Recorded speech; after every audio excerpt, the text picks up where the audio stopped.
Celebrating 4 years of talk like you've never heard it before, this is GABNET, the Great American Broadcast Network. Ladies and gentlemen, the history of talk radio. Political opinions have been a staple of radio since the early 1920s. Talk radio as a listener participation format has existed since at least the mid-1940s. WMCA New York's Barry Gray was bored with playing music and put a telephone receiver up to his microphone to talk with band leader Woody Herman. This was soon followed by listener call-ins. In 1948, disc jockey Alan Courtney began a call-in program on WGBS Miami. The Alan Courtney Open Phone Forum was a conservative and anti-communist political forum with coverage area over the southeast United States and Cuba. In the 50s, Joe Pine, John Nebel, and Gene Shepard were among the first to explore the medium. In recent years, talk radio has gained popularity with many new formats flourishing, including all sports in 1986 with the birth of WFAN New York. The subject matter for these formats are different, but the structure has remained the same for all these years. You might say, talk radio is a 20th century format. Until now, that is. It's 2014. And radio pioneer and innovator Alex Bennett introduces the Citizen Panel on GABNET, the first revolutionary idea in the format since its inception. The Citizen Panel allows for an open discussion to take place between the host and many listeners all at the same time. Listeners claim that it's addictive, producing stimulating discussions on any topic from politics to movies and entertainment. It's not liberal or conservative. It's open to all opinions and ideas. Log on to gabnet.net to listen and find out how you can participate. Listen to the programs on GABNET and take a step into 21st century talk radio. Connect to life. We do have several listeners online tonight who are either dealing with parents who have Alzheimer's or who have dealt with that and are now past the final stage. Connect to love. Hey, Dad, that was so creepy that you told Melissa that you had sex in 8 years. Creepy. I don't know what's and wrong you should. with It was my like life. deer in the headlights. Boink. Like, Oh my God! No wonder he didn't show up to the parade afterwards. He was embarrassed. Connect to happiness. bumping and bumping, Linda. Mm-hmm. Dude, you really Holy were. cow. Yeah. Mm-hmm. Sometimes windows- you just have to do that. Yes. There we To go. blow it out sometimes. Yeah. Like a Brazilian blowout was a Cuban blowout going on over there. That's going to put it all there for you people. Connect with Connections, a nightly feature of GABNET. Join hosts Melissa Fox, Linda Nunez, porn star Pete, abetted by Lizzie Say What, and Mr. Punchline as they engage in a lively 2-hour romp that is bound to keep you happy and, yes, connected. Each show tackles a lifestyle or relationship topic relevant to people interested in improving themselves, dealing with the ups and downs of life, and those interested in spicing up their relationships. The gang, along with special guest hosts, share stories and connect the topics with humor to current events in entertainment, politics, culture, and even sports. So get connected, Mondays at 10 p.m. Eastern and Tuesday through Friday at 1 a.m. It's Connections, here on GABNET. Talk like you've never heard it before. Celebrating 4 years of talk like you've never heard it before. This is GABNET, the Great American Broadcast Network.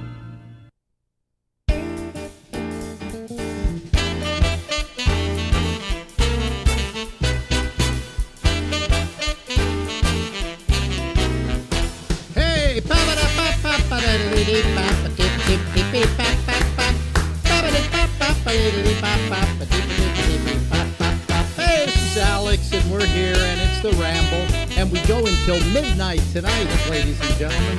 Yes, that's Eastern Daylight Time, okay? You got it all? You're ready to go? You're ready to romp? You're ready to have a good time?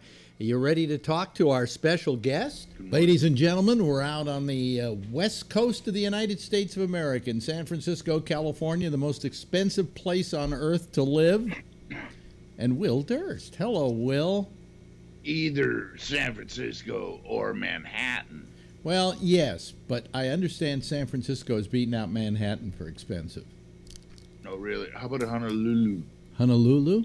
I don't know. I don't know. I have no idea about Honolulu. That was always in the top. But you could just say the mainland in the continental U.S. In the continental United States, yeah. No, it's pretty terrible, actually, if you think about it. You know, what's happened to San Francisco?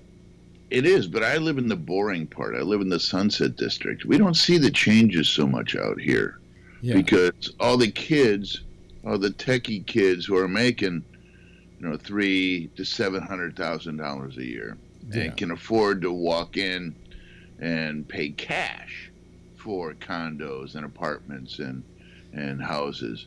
They all want to live in the Mission District or downtown east of Van Ness. So when you get west of Masonic, you're talking they used to call it the Outer Lands, and it is, again. So in other words, where you're living now is not considered a prime place to live by the so-called techie people. No. So that's not, so you've got it pretty quiet out there. You don't have to deal with them. I live in the suburbs, but we don't need to take a bridge to get to our suburbs. Oh, boy. So you've been traveling a little bit, haven't you? You said you were in Wisconsin? Yeah, I was in Wisconsin for 2 weeks. I did a theater at Sturgeon Bay, which is north of Green Bay, about 60 miles north of Green Bay. And then I did a theater in Madison and a theater in Milwaukee. Am I wrong, or are you from Wisconsin? I'm from Wisconsin. You're from Wisconsin. So do you have any relatives there left? So I got to see family and friends, and it was a good trip. Yeah. And eat at my favorite restaurants. Okay. So your trip home. That's good. And then you had Comedy Day in San Francisco this last weekend. Comedy Day was Sunday, yeah. And it was Debbie Durst Day. We got the mayor and the assembly and to announce, because she'd been putting it on for the last 20 years all by herself. Right. So, yeah. So they called it, it proclaimed Debbie Durst Day? Debbie Durst Day, and she got the Legend Award, yeah. Yeah, I still have my plaque from when it was Alex Bennett Day in San Francisco. Oh, yeah? You still got it? Yeah. Yeah, you don't get anything for it. I was told if I get a parking ticket, I can get it fixed on that day. But that's about it. That's about it. Yeah. Art Agnos was the mayor at the time. I was going to ask, yeah. Yeah, yeah. Debbie got London Breed. Yeah. It was nice. You get a little piece of paper, but that's it. It's not, there's nothing special. They don't say, hey, take over the city for a day or something like that. No key to the city, no. No key to the city. I think the key to the city is a bigger deal, isn't it? I don't know if they still do the key to the city. I think when the mayor of Washington, D.C. gave out a key to the city and somebody snorted it, I think they stopped doing that. Oh, boy. So you come back, and every week it's been about a month since we talked last because we had to forego last week because you were in Wisconsin. A lot has changed in our democracy. So let's get to it, okay? What do you mean, no? Not much? Not much? No. Well, not much in comedy terms? We're 1 month closer to the election. We only got 7 weeks now. Yeah. Before the election, and the Republicans face this dilemma: do they slow dance with Trump and get all of his supporters, or do they keep him at arm's distance? So that's what's going to happen in the next 7 weeks. There's this Republican running for governor of Florida, senator in Florida, is the former governor, Rick Scott. Mm-hmm. And the guy running against him, Democrat Bill Nelson. And the two of them, dead heat, been going like this. So when Trump said that people inflated the death tolls from Puerto Rico to make him look bad, Rick Scott, whose constituency includes a lot of Puerto Ricans, yeah, had to go, oh, I don't know if that's true.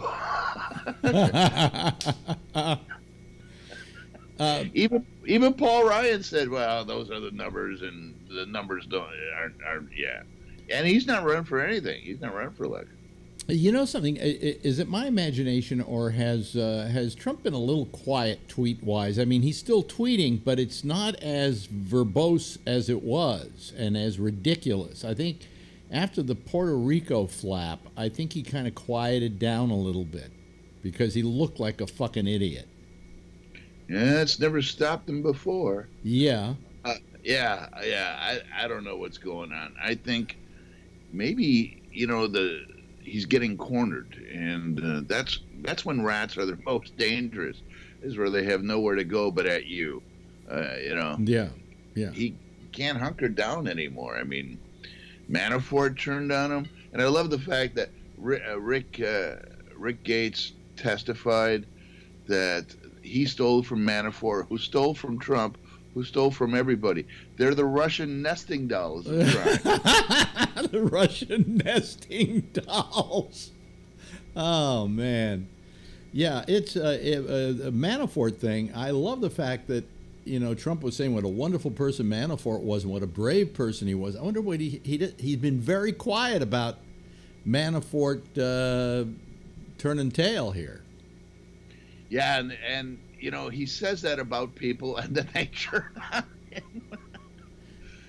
I don't know what it is.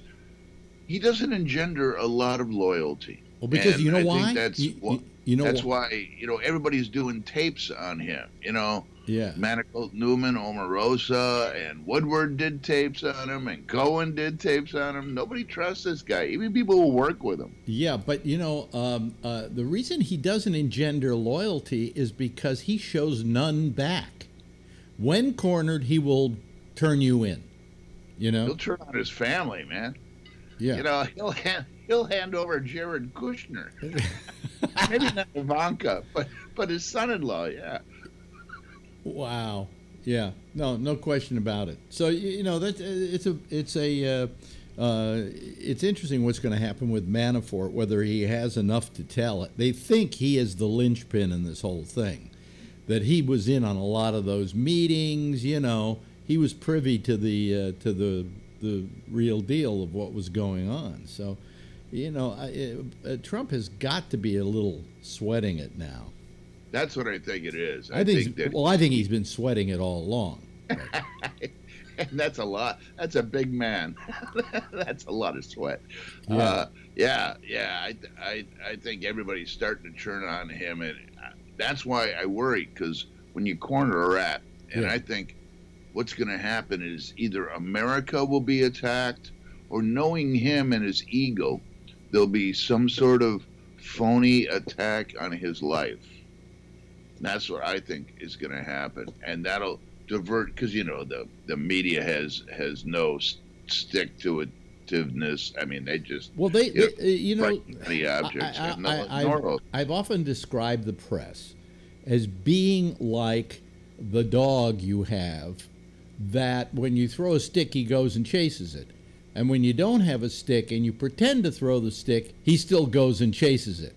And that's the press in relationship to Trump. He keeps throwing the stick, and there's no stick there, but they go chasing it, and that diverts attention from whatever is the important story of the day. I mean, just the mere fact that he said that Puerto Rico, 3,000 people didn't die, it was like 6.5 people or something like that. And when he said that, he diverted all the attention from the actual coming of Florence. All of a sudden the story wasn't Florence for the moment. But then, of course, the press got very embarrassing during Florence. I mean, how many anchors from newscasts do we have to have standing out in the rain? Especially saying, well, it's not a Category 4 hurricane. It's only a tropical depression, but it's still really dangerous. Yeah, and look at the rain that's falling on me. I'm Lester Holt, NBC News. And you watch these people, you go, to begin with, if I have an anchor, I want a trusted anchor, Walter Cronkite would have never stood out in the rain. He's not that stupid, right? He knows when it's raining, you go indoors. That cameraman who is shooting him is under a shelter. So why don't they put him under the same shelter? But no, they all got to go down there, go to places where they say, leave right now, and do their newscasts. It's real easy to get in because everybody's coming out. Yeah, exactly. Exactly. Well, So- isn't this how Dan Rather got famous? Was reporting a hurricane in Texas. It might have He was a local guy, and then he might have been. Yeah. I'm pretty sure. Yeah. And I think that holds true every day. Yeah, but Lester, all these anchors of the 6:30 news or 7:30, I don't know what time it is on where you are at. All these guys don't need to get that kind of cred at this point. But it's like, well, Holt's going down there, so the guy at CBS has to go down there, and the guy at ABC has to go down there because nobody wants to not be there. I would rather, if I were running the newscast, sit in the studio and say, now here's our reporter down in Florida. I don't think that's the reporters who want to go down there. I think that's their directors and producers. Yeah. Yeah, I know. I think that's, if you want to hold on to your street cred, and nobody has enough cred so that they can rest on their cred. I mean, look at what's his name, Brian Williams. Yeah. Brian Williams conflated 2 trips that he made to Afghanistan, and he got them mixed up, and suddenly he's the big liar, and the president tells a lie every time he opens his mouth, and he gets elected president. Poor Brian Williams. But it was just, I think, everybody on the late night shows and on the comedy news shows and so on have all been kidding about how they were making assholes out of themselves during Florence by just standing out in the rain. You know, the best thing I ever saw years ago was a woman doing a report, right, saying, and it's flooding out here in New Jersey, and she's up to her top of her legs in water, right? And as she's doing the report, right in back of her is a bank she could have stood on and not been in the water. But she chose to be in the water, In harm's way, yeah. I'd like to be there reporting it, saying, it isn't that bad. It only goes up to here on the ducks. But the thing was that it got down to a category 1, and they were still reporting it. And then I think the last news report I saw was some guy saying, Florence is still going strong. We have a swift breeze down here. With gusts up to 15 miles an hour. Yeah, it's very windy, and I hate the term fake news because it doesn't really exist. Biased news? Yes, of course. All news is biased because even if you were a reporter and you wanted to go out and be as unbiased as possible, you're going to see it through your eyes and filter it through your brain. Okay? So if you want to say biased, yeah, everybody's biased. Sometimes you don't show it, like nobody knows whether Walter Cronkite was to the left or right because he never showed it. But he was biased because when he would report a story, he'd consider this one important and that one not important. All right? So, I mean, the notion that it's fake news is just it just pisses the shit out of me. Okay? It was a trick that Hitler used, trying to denounce the press and to keep himself safe. I think it's ridiculous, and I think it's horrible. And if he wants to say they're biased, absolutely, all news is biased. Fox is biased, CNN is biased, MSNBC very biased. Watch the newscast, I guess, that makes you happy. That's what people do now. Yeah. They don't get the even spiel. They don't, because Walter Cronkite, Uncle Walter, when did he retire? It was like after Vietnam, so yeah. It must have been like 70s. Yeah. In the 70s he retired. But he was your source, and Huntley Brinkley and John Chancellor, and they all just reported the facts. They didn't try to spin them, and then the spinning happened. And you're right. You're right. Everybody. I mean, when you call somebody out for being a hypocrite, you have to be able to see that hypocritical behavior. But there's also, they're going to call you a hypocrite because you don't call out this behavior, and so that's why the whole false equivalency starts to come in. Yeah. You know. Yeah. But I mean, I think though, I will have to say this, that those network newscasts are much more unbiased, at least in their approach, than any of the cable news networks, which are all biased and make no excuse for their biasness. You know, I mean, we all know what Fox is, and Fox goes, yes, we are. And MSNBC, we all know what MSNBC is and where they stand. They go, yes, we are. CNN goes, we don't know where we are. But, you know, they tend to be anti-Trump, you know. So it's, you know, but the national newscasts are all kind of unbiased. But what's wrong with the national newscast is if you watch Lester Holt about 10 minutes before the hour, right? You can almost do it by the clock. There will be a story they got from YouTube. You know, here's an elephant that went on a rampage. Here's a horse that fell in the water. You know, it's always some story like that, and they're presenting it as news, and they just went to YouTube and got the clip of the day. Yesterday, it was a rampaging camel. Well, ABC, what ABC does is it has the digest. And you're right, it's about 10 minutes before the top of the hour. And the digest is quick visual stories. And they have a list of the stories. Yeah. And it's visual stories. So that's where they show you the motorboat that went over the bridge, or the squirrel that riding a monkey or something. Yeah, that's where they have all those stories. And CBS does an interesting thing. At the beginning of the show, they do 1 minute of headlines. So they do a whole minute showing you what's going to happen in the rest of the show, the whole show. Right. They condense it. So if you only have 1 minute, watch CBS. Yeah. Well, that, you know, but they all have their own way of doing it. And I just feel. And they all do the feel-good story at the end. Little kid who has cancer who saw his dad. So what we're saying basically is forget about the last 10 minutes of those newscasts. They're completely. I don't watch the last story. They're completely a waste. On any of the newscasts, I don't watch the last story. Yeah, I'm so tired of. Oh, it's the feel good. It's the Boston Strong. It's made in America, and it's bullshit. Yeah, exactly. It's nothing. But here's my feeling. I'm investing a half hour of my life to get I'm fast forwarding. Well, let me just put this in context, okay? I'm giving you a half hour of my life, and I rely on you to give me the news. Why should 10 minutes of that be pap? You know, I can turn over to the BBC and find out that there's a neo-Nazi movement in Germany. That's an important story. You know.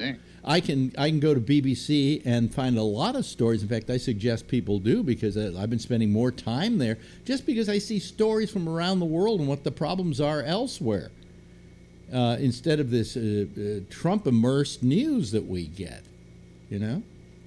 And the last story on the national news always has a soldier in it. It's always. Well, it's not always a soldier, but a good percentage of the time. Yeah. Always, and we're churning, you know, and I respect their service and blah blah and hooty doo and thank you and you know and and then the whole country throws them away after they get back. Yeah, nice move. But you know what happens? What happens every Armed Forces Day? I say to people, come on, thank me for my service. You know. Thank me for my service, because they always do this with soldiers. I was in the Army. Oh, well, thank you for your service. Well, I was in the Navy. Oh. Okay, and in fact, I technically am a Vietnam vet because Vietnam broke out about the time I was being mustered out. So I'm a Vietnam vet. All right? Yeah. Come on, thank me for my service. Thank you for your service. Yeah, you know how far I got outside of the United States to serve my country? No. Hollywood, California. That's close to the Pacific Ocean. Where I spent 2 years at the Armed Forces Radio and Television Service. Oh man. Yeah, Way cool. yeah, way cool, way cool. But you know, no enemy planes ever got past Santa Monica Boulevard, and I consider my job done. Okay? Not on your watch. Not on my watch. You know, but I get a little tired of what? You get a pension? You know, I don't think so. We haven't really checked into it, and if we do, it's so little that it's not even worth going after. I can get a VA loan for a home. Yeah. We got all the information we need in case I think I can even go to I think maybe I can go to a VA hospital. Yes. And die in the process. So, you know, it's... Oh man, the VA hospital in San Francisco is gold. Really, it's gold. Yeah, it's the gold standard. It's the one that everybody wants to go to. But you know, I did serve. I have an honorable discharge, and you know, kiss my ass. Thank me for my service. It was brutal in Hollywood. I got to tell you, it was just brutal. I think people should thank me for my service because I'm going up against normal people don't want to hear about politics, and I make it funny. So I think they should thank me because I'm doing this for our country. I'm serving my country by trying to reveal the truth. Yeah, thank me for my service. God damn it. Fuck you. Fuck you, all of you. We should thank teachers for their service. You know something? You're absolutely right. Who more to thank than people who are vastly underpaid for doing for babysitting your kids 6 hours a day. All right? And doing it with no money because rich people need more money. So they can't have any supplies. Oh, no, we got to cut schools. We got to cut higher education. We got to cut that. They don't have driver's ed. Some don't have arts programs. Some. I mean, they funded the schools when we were growing up, and there was so much money in schools, and it was good. It was good to teach the kids. Yeah. It was good to make them want to learn and go to college. And it was good to make college cheap so you had a smarter populace. And don't you want to pay somebody? Rich people need more money. So they got to cut. Oh, that's socialism. Oh. I know. But don't you think that the people who literally raise your kids more hours a day than you probably do should get paid well? Yes. That's it. You know, plain and simple. By the way, speaking of socialism, that's the new byword, you know, for the Republicans trying to win the election coming up, is they're all talking about, oh, so-and-so's socialistic and so-and-so's socialistic. That's the big byword now. If you listen to any of them talking, they're accusing so-and-so of being socialistic and blah, blah, blah. And I'm thinking about it. I'm going, well, what's so bad about socialism? You're up to your neck in it anyway, and if you don't like socialism, then we'll fire everybody in the police department. We'll get rid of the fire department. We'll get rid of the people who pave the roads. You know, all these things are socialism. Yeah. It's for the better of the community, for the greater good. Yeah. Yeah. The greater That's good. the difference between Democrats and Republicans. Democrats think that if you take care of the greater good, it'll come back and benefit me. Yeah. And conservatives think the opposite. They think that if you take care of me, it'll come back and benefit me. Yeah, and that trickle-down theory never worked. One last thing before we go. Let me say 2 words. Brett Kavanaugh. Man, I don't know if we should be going back to high school. You know, I did a lot of shitty things in high school. I wouldn't want people going back that far. But if he actually held a woman down and put his hand over her mouth, if that's what happened, that's pretty serious. Yeah, that's pretty serious. And it you know, it's not so much a question of, oh, hey, he did this when he was in high school and he was a kid and he didn't know what he was doing. It does speak to his character. And character is a large part of being on the Supreme Court. You know, you would think. I mean, Clarence Thomas has been there forever, and he had no character at all. You know. Hey, listen, great talking to you once again. The lovely and attractive Will Durst. Hey. Are you playing anywhere soon that we can know about? Yeah, I'm doing my little one-man show at the Marsh for 6 of the next 7 Tuesdays, right up until the election. Then I'll be in New York. But before that, I go to Germany and France and Netherlands, and I'm doing like a 10-day tour over there starting on September 27th. And go to wilders.com to find out more information. Ladies and gentlemen, the fabulous Wilders. Thanks, Will. Thanks for having me. Celebrating 4 years of talk like you've never heard it before. This is Gavin, the Great American Broadcast Network. And a big thank you to Will Durst for joining us this evening. We love Will and always enjoy having him on the program. Let me get an earphone out of here, yeah, because when I get that, now I can hear better. Because a girlfriend has to have a pair of earphones when we're doing the program, and I plug them in, and they cut down on the volume that I get. But now it's just fine. You don't care. It's all technical shit anyway. Let's see if anybody's going to call tonight. You know, we do this thing we call the citizen panels, in which there are a whole bunch of people that call at the same time. If you stick around, you'll get the idea. Okay, and if you don't stick around, well, then you won't get the idea. Let me see here. Also, let me make sure we're going out okay. Yeah, we're going out beautifully. And it's terrific. Hey, listen, give me a call. If you don't know how to call, you can use Skype. And if you don't know how to use Skype or any of those things, I have a whole tutorial at gabnet.net on the right-hand side of the page. And by the way, you won't miss anything because if you go over there, the video's running over there. The live video's running over there, too. And it'll tell you how you can get onto Skype and how you can call us and how you can be part of the Citizens Panel. And right at the bottom of the page is a telephone number.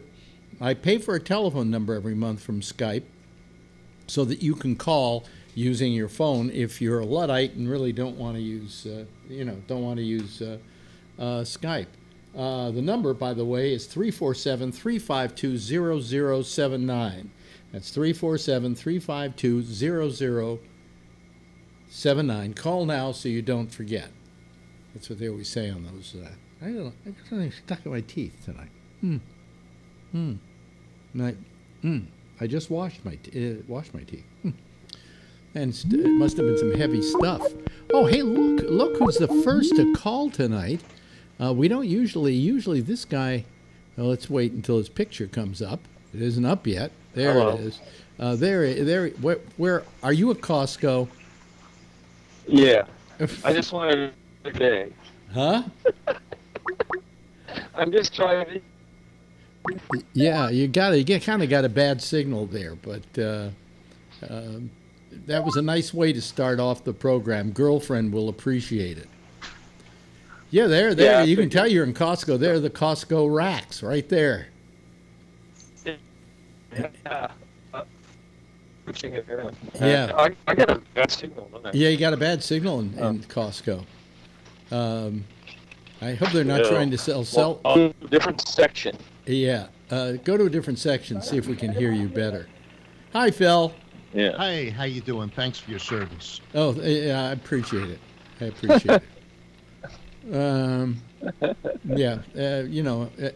was hell. It was hell. I got to tell you, war is hell. Absolutely. Oh, here comes Scott Boddicker. There we go. Scott Boddicker, ladies and gentlemen. Hello there, Scott. Hey, Alex. Yeah. Hey, Phil. Yeah. Hey. There's kind of a lot of noise coming out of your phone there when you're me? Yeah, you're wheeling yourself around. Okay, I'm gonna turn it off. Okay, good. He'll mute it. Hi there, Scott. How you doing? How was your weekend? It was pretty typical. Just nothing going on. Yeah, mine was very. I did something terrible. I got this game I've been waiting for, Shadow of the Tomb Raider. And I started playing it at noon on Friday, okay? And by midnight on Friday, I did a show for a couple hours, and besides that, I think it was Saturday I played it for 12 straight hours. Because Friday night you had troubles getting your game box. Yes, right. But 12 hours of straight playing of this game. and my hand, I got carpal tunnel syndrome and the whole thing, and I got to a point in the game where I was so kind of weary of the whole thing, I couldn't accomplish jumping from one place to another, so I just stopped. I gave up. I haven't gone back to the game in like 2 days because I'm mad. That's why I deleted them all off my computer. Now wait a minute. Now hold on a second. Our good friend Rob Alfano, where he was calling from his garage before, that looks like that's your bed.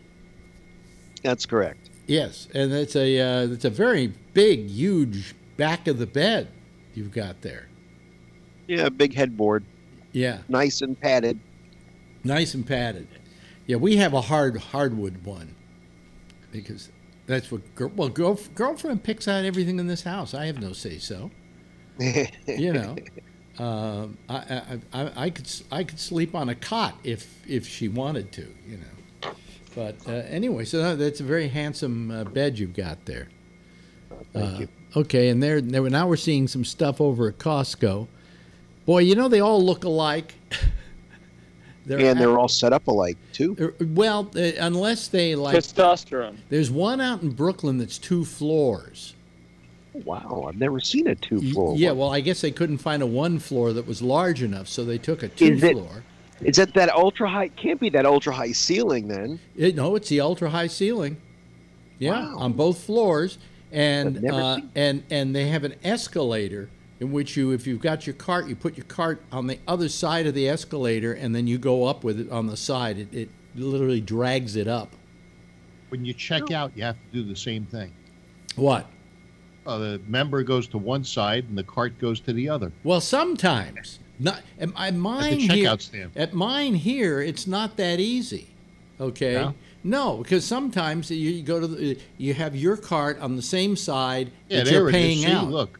Yeah. It's got the arrow on the end of the kiosk. Yeah, but at my Costco, some of them are like that, and some of the other checkouts are the other way. So you know. So there we go. Let's see what you've got in your cart. Toilet paper. Toilet paper. Oh yeah, a lot of ass wipe there. And let's see, what else we got? We got. You going for a colonoscopy? What? No, that's all they sell. Haven't you ever shopped at Costco? Oh, absolutely. Yeah. Bought that many times. Last me a few days. Okay, what else did you get? What else did you get? Let's see. What else? Avocados. Avocados, very good. You get the same one. The best price on avocados. They come in the netting. Yeah, I know those. I got. Here's the best find. Quiche. Like 2 quiches. It was only like $10. Really? Oh, good. Yeah. Good. And organic vegetable lasagna. I'm not eating meat anymore. Okay. Yeah, that's fine. That's good. Yeah. Yeah. Wow. I came here mostly for the toilet paper. Okay, now everybody, show us your cart again. Just show us your cart, just quickly. Can you do that? Yeah. Show us your cart. Now, everybody here, take a guess how much he's going to have to pay for that at checkout. I'm saying $65. That doesn't look like. I thought there was no meat. Is that meat in the red thing? There is no meat. Like strawberries or something. I'm going to say. I'm going to raise it $70. It's going to come to $70. Okay. All right, we did this last time. You were almost right on, Alex. The toilet paper is, I know, about 20, not 18 or 19, something like that. Yeah, there's a lot of toilet paper in there. Is it the Kirkland, the toilet paper? Yeah. Oh yeah, of course. So maybe you go to $69. Extra on toilet paper. Yeah. Yeah. We'll see. We'll see in a minute. Is it 2-ply? Oh, it is. I don't know what Kirkland is. Yeah, Kirkland's okay. It's 2-ply. It doesn't hurt. I'm going back to 65. I'm going back to 65. I also have Pellegrino down there. Oh, okay. $72.50. Well, no, that's another. I think $18. What are you saying, Jeff? I never leave with less than $80-something. It's very hard. So with the Pellegrino, that's I think it's about 100. I'm saying I'm bringing it up now to 90. Okay. Are you getting anything at the food court? You're going to get no hot dog, but are you going to get the salad or something over at the food court? No, I never do that. Who eats it at Costco? I never. I like eating at Costco. I like the food court. Yeah, but you like Trump, so you know. I used to go there until I thought. I like the Italian sausage. Okay, what is it coming to? I didn't know they had it. This is like that show. Remember Yeah, that it's show? really good. Remember that show, Supermarket Sweep? It's a lot like Not that. enough about the bread it's on, but Let's see. What's that? Maybe, She's checking the other. How come I can't? Anyone still there? I don't know. They're on checkout for you. They're going to turn it for you. Okay, so what did it come to? What do you figure? Am I close? Do you think 90's close, guys? I don't think she's done. No, she's helping someone else. Hi. Oh, okay. All right. Yeah. Don't hold your breath. Okay. Let's see. Where's my credit? Here's my. I love this Apple Pay. Oh, love it. Do they do Apple Pay there? Let's see. Where is it? They don't do Apple Pay at mine. Oh yeah. Well, we're in the heart of Silicon Valley. yeah, right next door to Apple. Yeah. Yeah. Tap to pay. Look at that. Or maybe I have to tap the card. I probably have to tap the card. That's what it is. Yeah, that's it. Oh, you see, you have to use the card. It's not Apple Pay. Yeah. I have to use the card. So I can just go like this, right? Yeah. You haven't got a picture right now, so. Sorry. The checkout thing. Okay, Here it comes. Thank you. Okay. All right, here we go. Wait a minute. We don't have a picture. No, not yet. Not yet. We have. I don't have a picture on you here. You have it? Do you say, Phil? It hasn't moved. Oh, there we go. Okay, now. Okay. What is Nobody's even close. 148.10. 148.10 for almost nothing. Yep. What was the highest? What was the highest? The highest was the toilet paper. No, the Pellegrino was 18. Yeah. Toilet paper was 18, somewhere around there. Yeah. The toilet paper was 17. Okay. The organic lasagna. Ooh, that was expensive. $18. Oh, maybe I shouldn't have bought that. I didn't realize the organic lasagna would cost that much. No, that's absurd. That's the last time I'm buying that. Yeah. Maybe you should go back to meat. Okay, that's what screwed us up. Yeah, I should have. Yeah. Damn it. So we weren't even close. God, I thought I'd Where's be. my wallet and everything? Boy. Wait, I lost everything. Well, yeah. No, they just took everything that was in your wallet when you checked out. No. I left it on top of the toilet paper. Jesus Christ. Well, this is. Oh, that was exciting. It's exciting. I mean, you gave us something. It gave me a way to kill 15 minutes on this program. Yeah. Time killers are especially important to me. Exactly. Yeah. So here we have you in Costco. We have Rob lounging in bed. Phil in his normal position.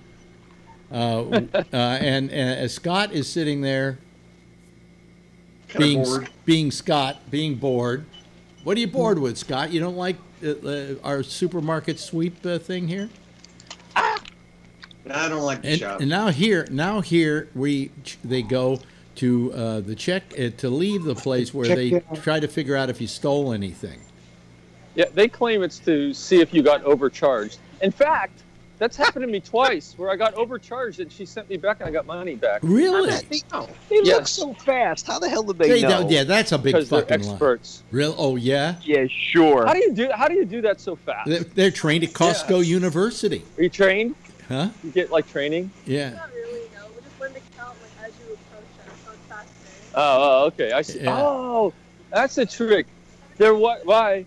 They're watching you as they're actually starting to look at your cart before you get there. That's how they do it so fast. Yeah. Sometimes there's 70 people. That's what she told me. Yeah, I know, 70 people. How she can says they peek at the cart that's coming, and then they sort of have it stored in their mind. She just told me they remember. They just get good at remembering what they saw in the cart before the one that's in front of them. So by the time it gets there, they've already counted half the stuff. Counted it, but they can't give you pricing. They can't know that. Wow, But they generally know what's in the cart. So when they get the list, it saves them some time because they, like half of it, they've already kind of. She was cute, but I don't believe a word of it. You're such it kind of sounded good to me. You're such a sexist. I'm telling you, I've had them send me back a couple times when I got charged the wrong over the last 20 or 30 years, whatever it's been. Twice, I think. Yeah. You know what always amazes me about Costco is I've been there when there's been a line that's gone down the whole length of the store for checkout. And you figure, I'm going to be here forever, right? Because, you're used to waiting for an Apple iPhone, on opening day. So you know what that's like, right? They get this through so fast that from the back of the store to the front of the store it takes 5 minutes. I know, it's amazing. Yeah, they've got that line moving just amazingly. You know when it's slow, the line? When there aren't a lot of people. When there aren't a lot of people there.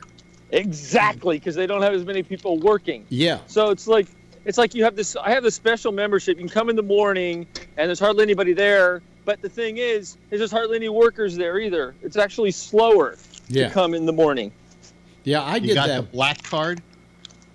Yeah, whatever the one that costs $100 instead of $50. Well, there was one. There was one near where I used to work for Clear Channel in San Francisco, and I got off at 10, but they didn't open until 11. But they opened up at 10 if you had a special card. So I bought the special card, and went in at 10.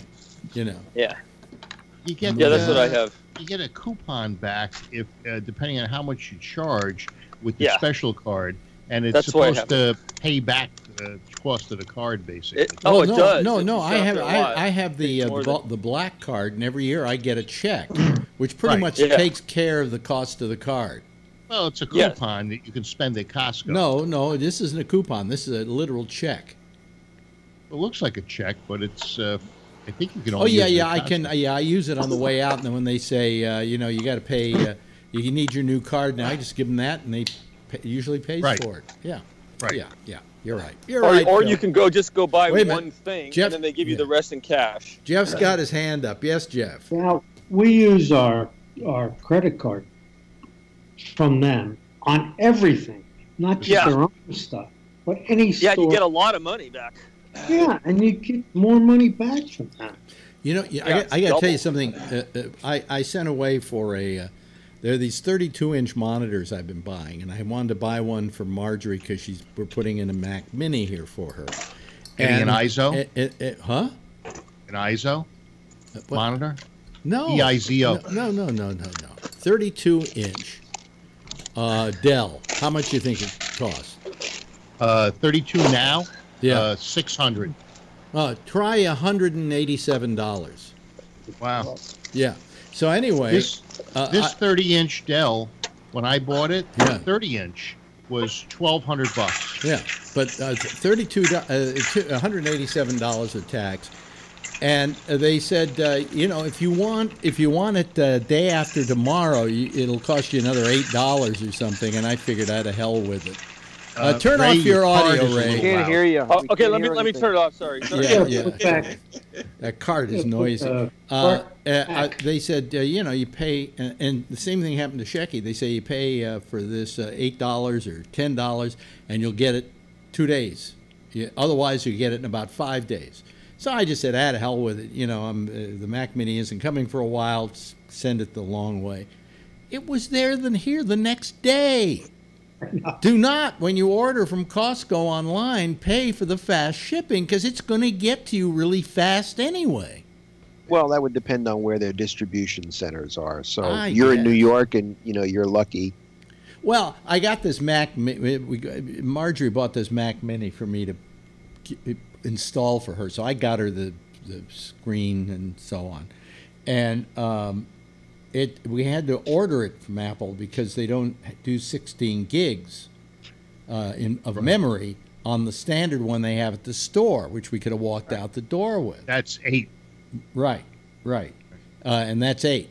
So she had to order it. So she gets the thing. It's being shipped. Where's it being shipped from? Hong Kong. Yeah. All right? Hey, and I said to her, you should have just picked it up when you were there. Let me ask you something. Did you get the same speed as the one you bought from me? No. Slower, faster? Slower. So how much was the 16 gigs from...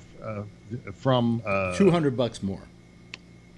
$200 more? Yes. Was $500? What?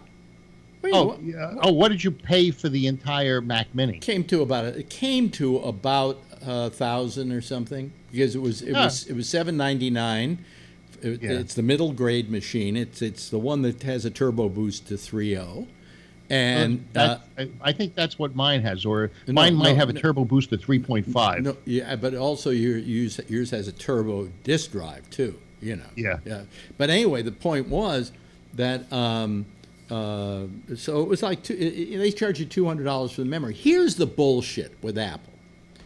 They don't want you to be able to replace anything. That's right. Right? Because I looked at how to replace, for instance, a hard drive in the Mac Mini. And you really have to be a Rhodes Scholar and have a degree in science in order to take that thing apart and put it back together again, if you put it back together again at all. All right? So my Mac allows you to put in memory. Let me finish what I'm saying. Yeah. Okay. Yeah. My Mac Pro allows me to put in memory. But they in the iMac and in the Mac Mini, you got to buy it with that memory, otherwise you're stuck with it. Okay, that sucks. I mean, I would say I would never buy another iMac, but I would only buy it if they somehow had a thing in the back where you could slip in a new hard drive. I don't want to have to buy the hard drive from them. I don't want to have to buy the memory from them. I can buy 16 gigs of memory a lot cheaper than $200. But that's how they make money at Apple. Yep. You don't need a big drive though. If you use an external drive to put most of your junk. Yeah. I mean, I'm not even worried about that, because with the 3.0 drives, they're just as fast as internals. But here's the thing. So the other day I decided, what the hell, I'm going to get myself the new Apple Watch. I like the old one that I got. I'm really happy with it. It's one of the few things I bought that I thought I would have buyer's remorse for, and I didn't. I really enjoy it. And the new one has a slightly bigger screen and a better resolution, and I wanted the one that was cellular and all of that. And so I asked my business manager, how do we pay for it? He says, put it on the card. It's going to come to about $661 with the insurance. I'm getting the 2-year warranty, right? So okay, I'm all amped up. I'm going to go buy it now, and I go online, and it says it'll be delivered between the 16th and the 23rd.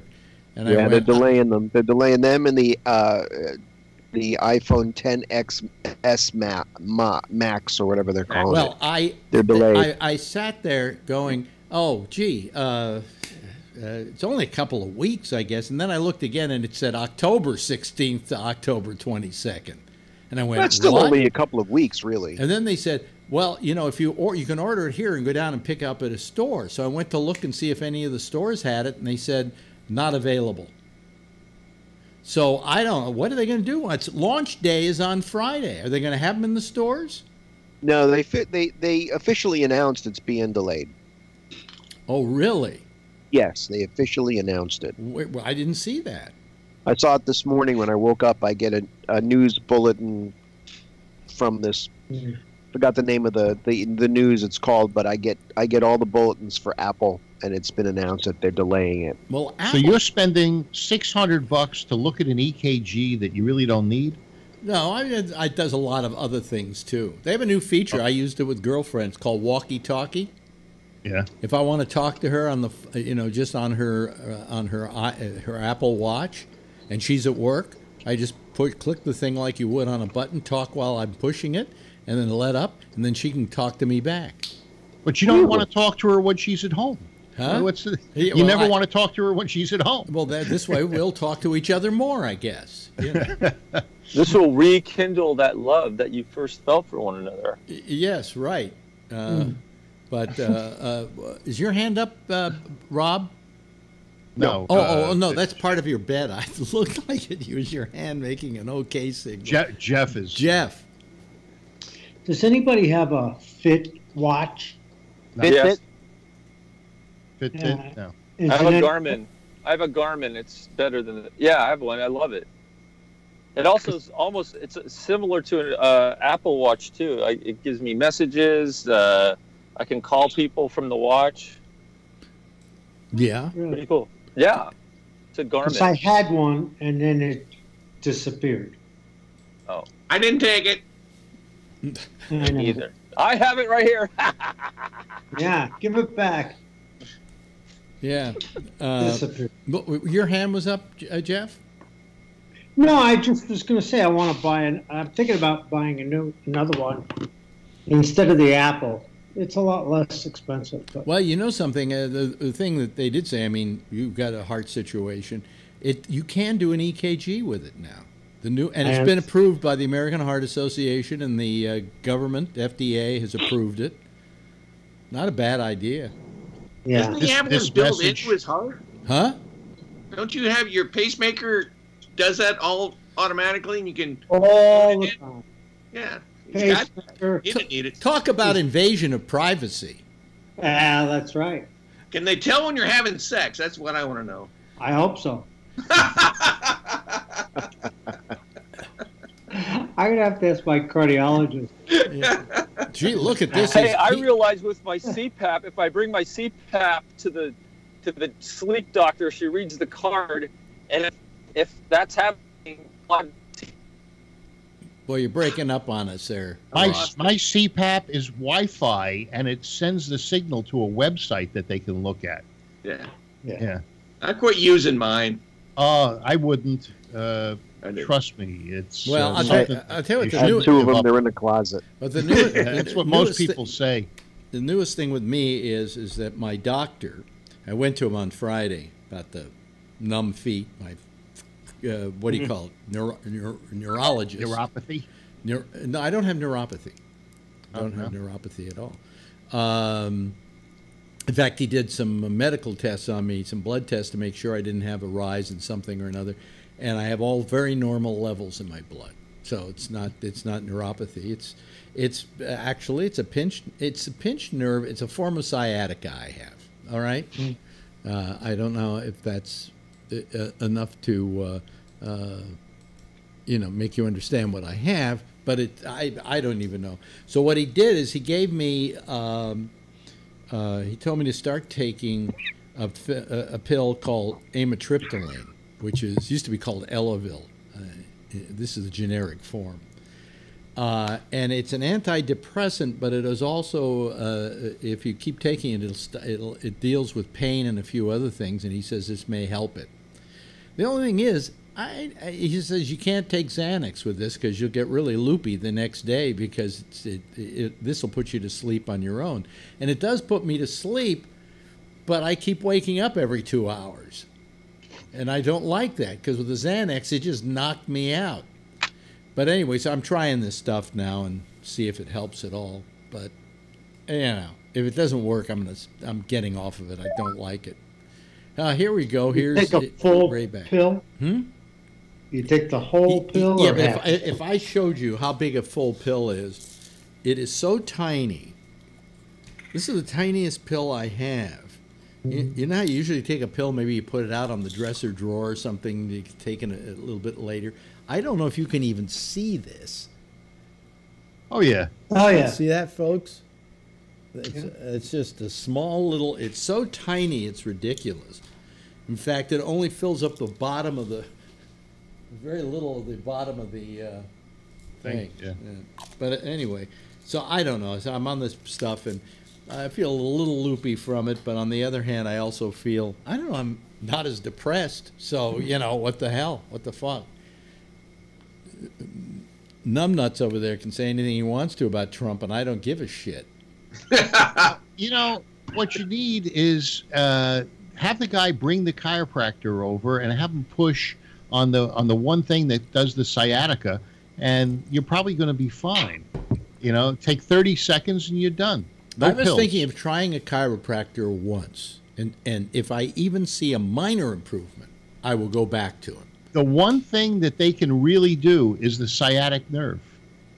They have good success with that. Well, I don't know. We'll have to see. I may go to her chiropractor because he wanted me to get an X-ray, and I got an X-ray anyway, so he can look at the X-ray, and I want to see if he can. You know, I don't want one of these deals where they go, well, it's going to take many visits before we can make it better. I don't care. Then you don't want to go. You don't want to go. No, wait a minute. I don't want 100% better. I want just even a marginal improvement, and I'll go back to them. Well, they don't ask you to make more appointments until you see the improvement of the adjustment. And then when you're paying for that one session, that's when they say, well, you should probably come back 12 times this month. Yeah, exactly. I hated that. That's why I stopped going. I know they're trying to make me. A living. Well, no, they help me. You know, it's not medicine like you go to a doctor, or it's not treatment like you go to a doctor. He gives you a pill and you see him maybe in 2 weeks or never. This is one of those things you just have to go back because your body keeps going out of adjustment as you live. Gravity, extra weight, whatever it is, you're just living day to day does it to you. Yeah. But I couldn't, every day or, 3 times a week, and you're at the chiropractor and you're laying there for an hour. And so you got an hour there, and then you got however long it takes to get there and get home. It's a lot of your day. Well, I mean, when I go to my physical therapist, who my doctor feels is actually doing some good for me, because he said I'm walking a little differently. And he noticed that I was favoring a certain. He said it's working. So he said keep going to the physical therapy. So I got to make another appointment. I stopped going because I was having a doctor's appointment to see what to do about it. But that takes me 40 minutes to get down there, and 40 minutes to get home, and an hour for the physical therapy. So that pretty much blows my whole afternoon. You know. And I'm not working out as much as I used to. I'm only going about twice a week now. So, conscious decision or just? I'm sick and tired of it. Yeah, it's boring. You know, it's really fucking boring. And if I figure if I go to two days a week, I maybe won't get bored with it. You know, but I just don't want to do it so much that I get. I was doing 5 days a week, and it was ridiculous. You know. It's kind of like playing Tomb Raider, you know, driving me crazy. So, Better Call Saul. Yeah. Did you see this last episode? Yeah. What's the split screen thing mean? Oh no, that was a beautiful way of showing how the two of them were starting to split apart. Is that what it meant? Yeah, they were starting to. I mean, if you notice in the beginning, they're both brushing their teeth, and he's putting the toothpaste on her brush, and then in the next one, she's brushing her teeth, and he's brushing his teeth, and they both spit out the same. And then all of a sudden, you see he's just brushing his teeth alone, and she's brushing her teeth alone. And and one thing or another, you're beginning to see the alienation that started going on between them. Okay, now I get it. And that was a really nice way of showing it. Very artful. Terrific. Yeah, there was one episode where everything was shadowed or, when the window's behind you and it's light and silhouetted. Yeah. And that was the dark episode when I think the brother burned up. Yeah. But it's a good show, and he's finally becoming Saul, you know. Yeah, he's got the card, Saul Goodman. Yeah, but he's selling burner phones. Yeah. Yeah. Well, hey, you can come back now, Scott. Scott. Oh, you shouldn't have even started in on that. No. He covered his ears, and then he got up and he walked away. Well, by the way, what is the cutoff time on spoilers? I mean, would a week be good? You know, that you then can blurt out. The show comes out on Monday morning. Tuesday morning is good. Oh, if he hasn't seen it by then, we have to penalize him? Yeah, absolutely. You know, it's just, go back to school. I forgot that he watches the show. You don't watch it, do you, Rob? No. Better Call I don't. Saul. How about you, Jeff? Do you watch it? I used to watch it, and I'm gonna start doing it. Actually, it's very good. Because I'm interested. It's an interesting show. Okay, that's Yeah. the best way to put it. By the way, anybody watch the Grammys last night? No. I saw the snippet where the guy proposed. What a fucking disaster that show was. Lorne Michaels produced it. He got Saturday Night Live writers to write it. And SNL won for Best Variety Show. Go figure. And he you know, it was the writers were the Saturday Night Live writers. The band was the same people who are the band on Saturday Night Live, and it was it's fine when they're giving away the awards, but when these people try to do comedy banter between each other, and some of the comedy bits all fell just fucking flat on this show. It was as bad as a normal bad episode of Saturday Night Live. Okay? But I was happy with the awards themselves and who got them. You know, I thought they were all very deserving. You know, I don't know if you've seen The Marvelous Mrs. Maisel. Oh yeah, but it's a great show. And I went back and I've seen it. And I watched it, started watching it again tonight or today, just for the hell of it, and I'm enjoying it the second time around. I mean, it's just a wonderful show. It's rewatchable. Yes, very rewatchable. Yeah, she's terrific. The writing's terrific. It just has a feel about it. It's not like anything else I think that's around. And I really enjoyed it, and so I thought it deserved it. I think Game of Thrones deserved to win because it's a big show and it works, you know. You know, that isn't bad. Hello to Tony Magno. How are you, Hey. Tony? I hear your home almost burned down. Yeah, I got to talk to you about this. Dad, he's forgetting a little bit. What? That's from the infection. So Your parents are starting to forget? Yeah. Yeah, do they still know who you are? Unfortunately, yes. Oh, okay. So a Kenesha almost did you in, huh? Yeah, you know what happened? I don't want to interrupt you. You want me to tell you what happened or Yeah, no? go ahead, tell us. Yeah, okay. We haven't got much What going happened here. is the other morning, I got up and I go upstairs to give them their breakfast and their pills. So my brother leaves early to go to the city. So I go up, I made breakfast, and I gave Dad his breakfast. And I says, all right, I'm going to come back after you eat. I said, I'm going to go down and shower. I'm going to come up. And then, you know, I'll give you your pills before we leave, before I go to work. Yeah. Okay. So I go downstairs, and I feed Pebbles, too. And I'm reading my emails, because I sold a book on eBay. So I'm sitting there, okay, I'll mail this out over the weekend. And I hear her yelling, you have a fire downstairs in the kitchen? I'm like, what? I says, no. I ran upstairs. You know what it was? There was smoke in the kitchen. I couldn't figure it out. I thought it was the toaster. So my father's inside. He was laying down taking a nap.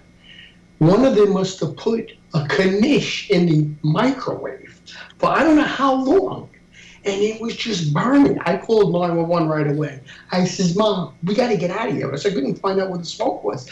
And I kid you not, Coco was upstairs. She was in the porch just laying there looking around. I took her on the leash. I says, I got her out first. Okay, well, I put her down by my apartment. Then I went back upstairs.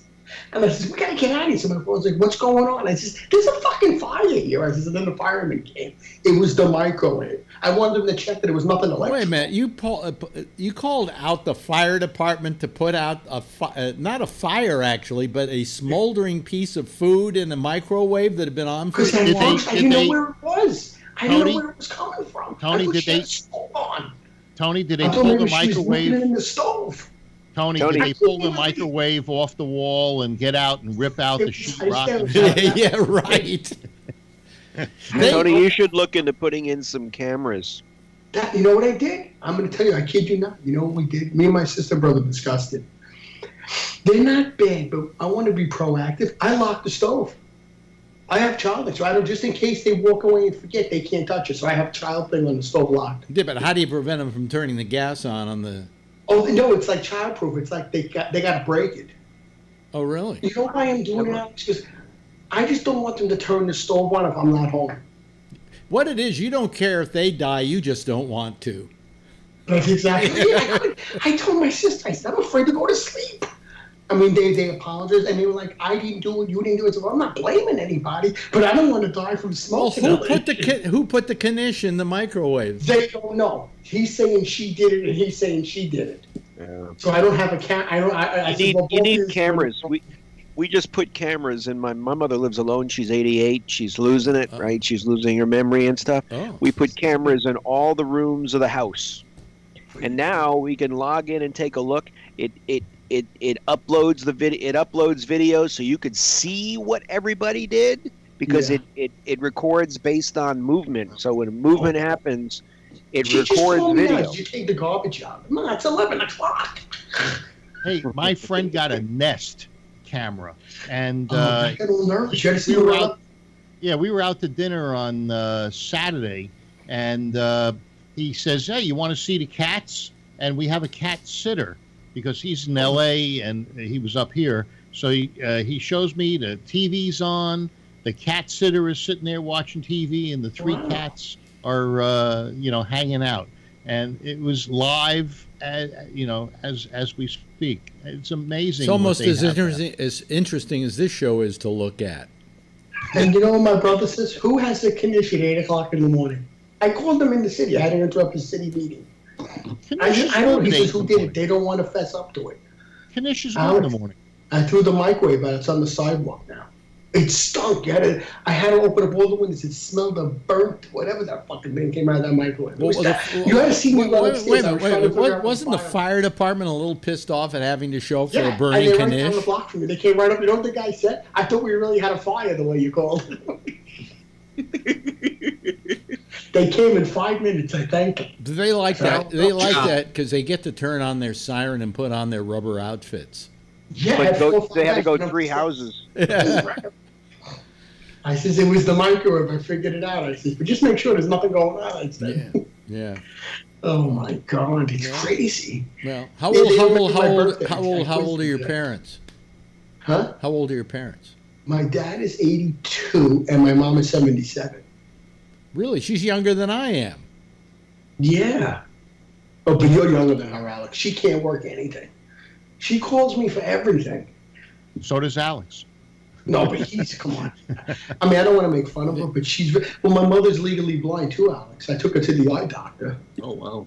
She should call the show. She can only see a little bit in the other. So we got an Irish lady coming over now for a couple hours during the day to give me a little bit of a break.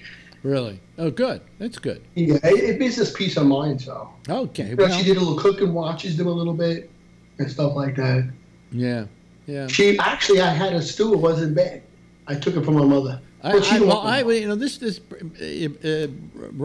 I had a mother that lived to be 100, and I can't say that it was the most pleasant thing that ever happened to me. I was thinking, because because it becomes a real burden to you. Stressful. It's very stressful. Yes. And I live in Virginia. My brother lives 30 minutes away from her on Long Island, and he's dealing with the brunt of it.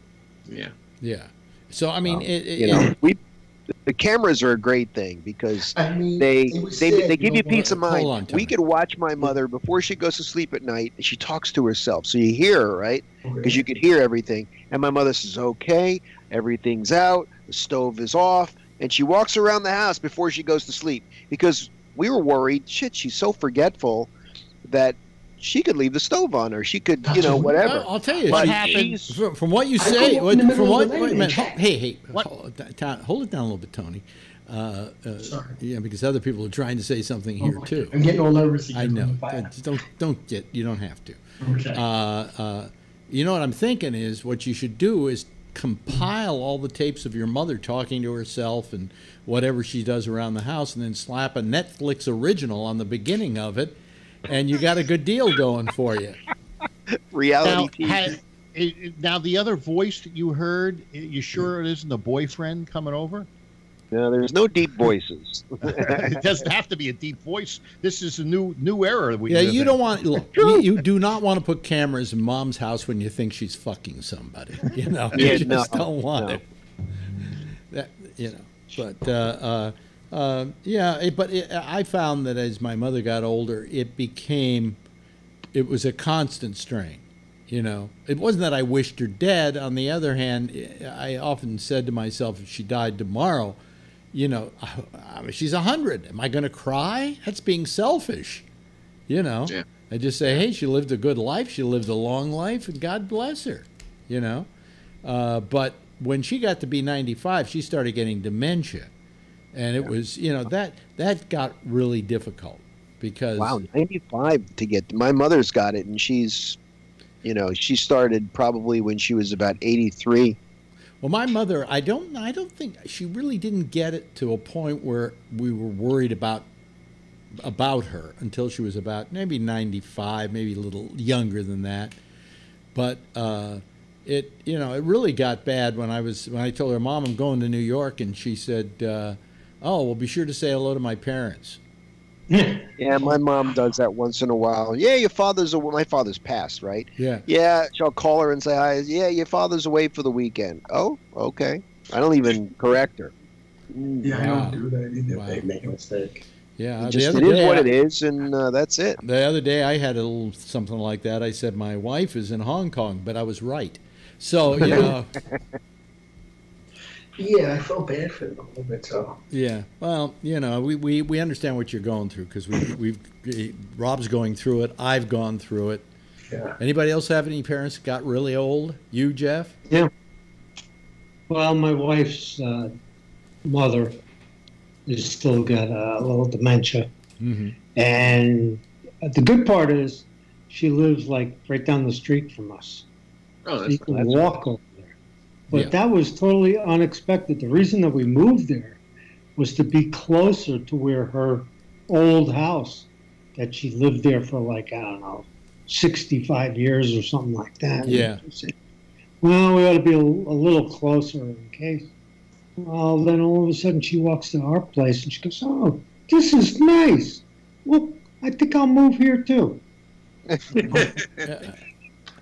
Unexpected, right? Yes.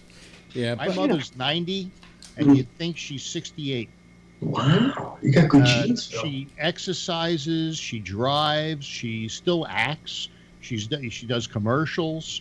Wow. She did a Delta in-flight commercial not too long ago. Wow. And she was a realtor in a movie in Atlanta where she had a scream. It's pronounced realtor. Yeah, man. So Maybe we could have her come on Gabnet instead of you, Phil. Excuse me for correcting you, Phil, but I'd like to see English not have to be your second language. Well, maybe it is. And you know, my first language is New York, where they say realtor. Yeah. Right. You know what I always have trouble with girlfriend? Okay. There's a thing, and it's a big metal object, and you have it in apartments in New York, and it gives out with heat. What's it called? I know where you're going. Radiator. Wait a minute. Tony, what is it? Radiator? Radiator. Now what? They burn up by me. Rob, what is it called? Radiator? I grew up with it, radiator, but I know it's radiator. How about you, Phil? Radiator. How about you, Scott? Radiator. Yeah. Radiator. How about you, Jeff? A radiator. Okay, a radiator. I don't talk. Yeah. I would just say a radiator. But she says it's radiator, and I said, look, what does the thing do? What does it do with the heat it has? It radiates heat. Therefore, it's a radiator. Radiator. We never do any of you put the T in often?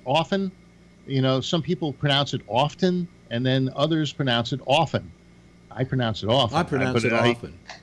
Well, you know, there's a difference. I'm from California, and I refer to the thing on top of a house as a roof. Yeah. But you ask New Yorkers, and they call it a roof. It depends on where in New York, because we always called it a roof. Okay. Yeah, me too. Yeah. But, you know, so you say radiator, and I say radiator, you know. Yeah, I grew up thinking, I got to change the antifreeze in my radiator. Everybody said radiator. I didn't know radiator until later. I was like, oh, that's true. It's not a radiator. It's radiator. Yeah, because it radiates heat. It could be frying rats on top of the radiator, and then it's a radiator. or something like that. Yeah. Well, I got a couple items here. Let me get to these first. Hey, can I get to an item? Sure, go right ahead. Did everybody hear what's going on in Texas with the education Board of Ed? No, I missed it. Oh, this is great. Oh, you haven't heard, Scott? No. So the Board of Ed last Friday voted to remove historical figures, including Hillary Clinton and Helen Keller, from the mandatory history curriculum in Texas schools. Really? Yeah, they're removing them. Why? Helen Keller. Why Helen Keller?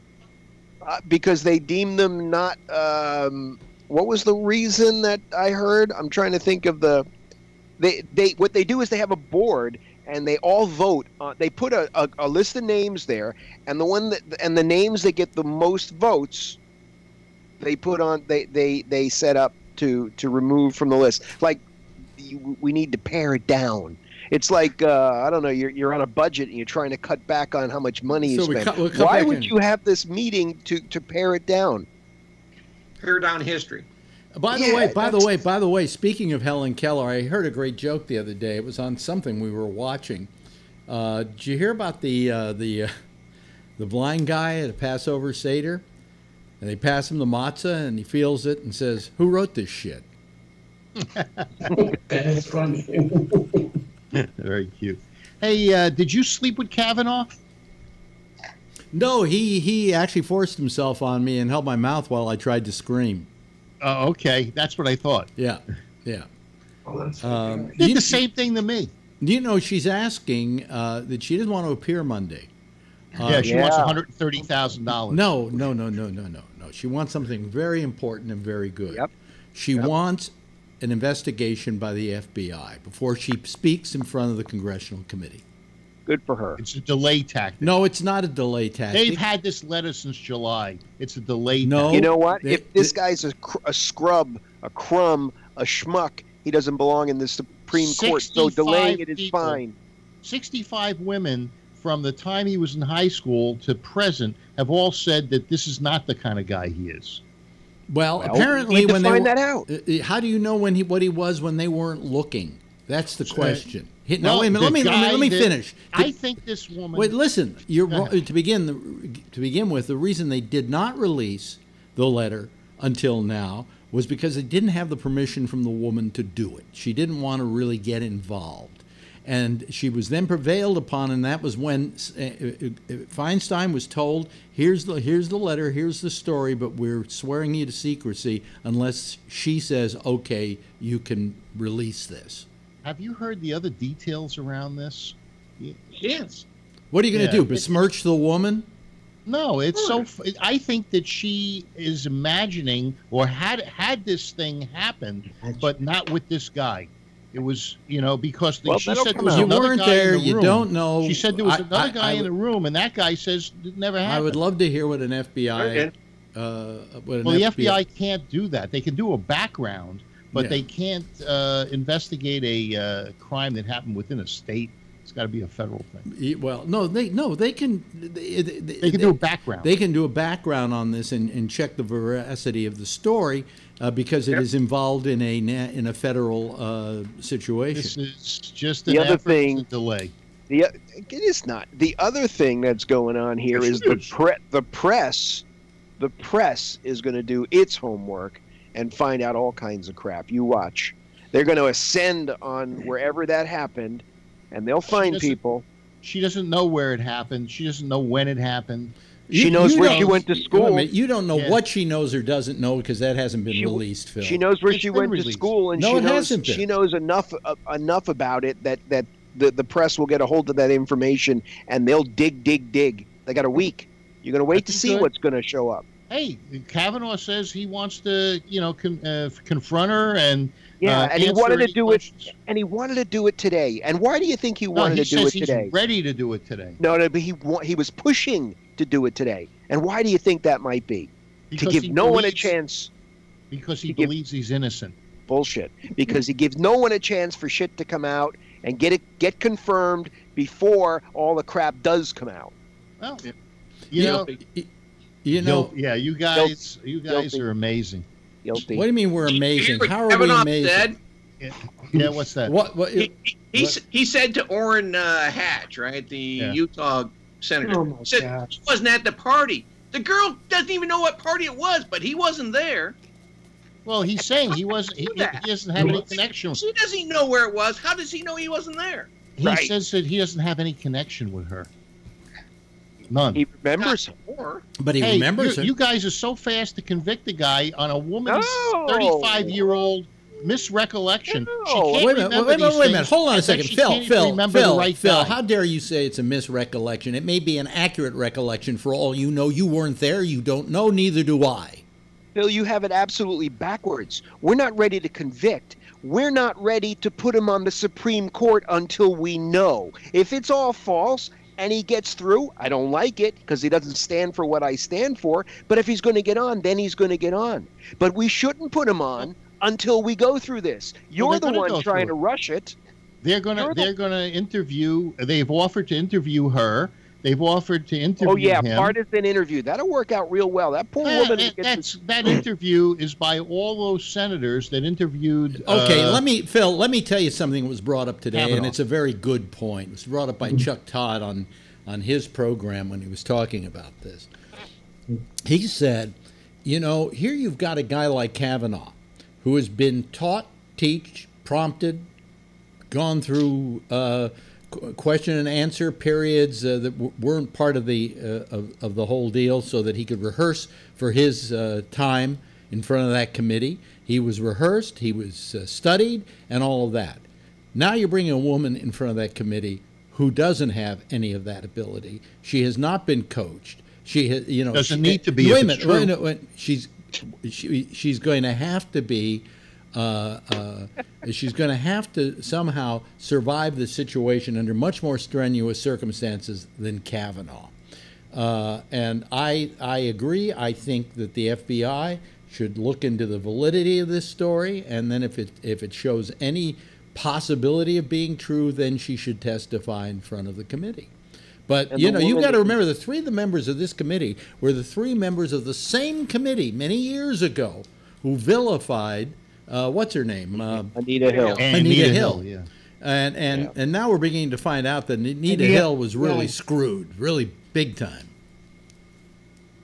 It's unbelievable. And it was people like Orrin Hatch. She's a patriot. And there were people like Orrin Hatch who denigrated her in order to get that weasel through to the Supreme Court. Such a kangaroo court, it's unbelievable. What?